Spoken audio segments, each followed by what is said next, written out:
On parle d'auxiliaires, les insectes amis du jardinier, c'est-à-dire qui sont ses alliés pour combattre, pour limiter les insectes prédateurs de nos cultures. L'exemple le plus connu étant la coccinelle et sa larve. Il faut savoir c'est qu'une larve de coccinelle mange jusqu'à 300 pucerons par jour. Et donc une petite infection de pucerons, si on a ou un lâcher ou on a laissé tranquille les coccinelles, et ben au printemps elles font le ménage. Un ennemi du jardinier et pas du jardin, ce sont les moustiques. Une petite astuce consiste à fabriquer ce que l'on appelle des reposoirs à pipistrelles. Alors qu'est-ce que c'est que la pipistrelle? C'est l'une des plus petites chauves-souris. Elle n'est pas plus grosse qu'un pouce. Elle pèse 3 grammes, mais elle a la capacité de manger son proie en moustique tous les jours.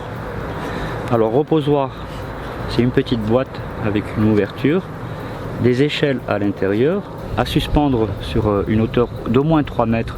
Et vous avez toute la saison estivale, la pipistrelle qui va rester aux alentours, aux abords de votre jardin, à manger tous les soirs 3 grammes de moustiques. Les abeilles en activité. Il faut savoir c'est qu'il y a un distinguo entre, on pense à l'abeille domestique qui va nous polliniser nos plants pour avoir de beaux fruits, mais on néglige les autres pollinisateurs que sont les papillons, d'autres petits insectes volants et surtout les abeilles solitaires.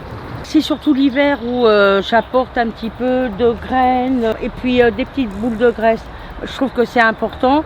Ici, c'est vrai qu'on a quand même pas mal de petits oiseaux. On a les rouges-gorges, les mésanges, les petits moineaux. Et puis ici, ils peuvent récupérer de la paille pour faire leur petit nid. Ça permet aussi qu'ils nous débarrassent de certains petits vers. Au lieu de les écraser, au moins, on leur donne. On a des hérissons, en plus, c'est très bien. Hein. Ça mange justement les limaces, les escargots. Donc ça, c'est vraiment des petits animaux très importants pour les jardins. Ouais.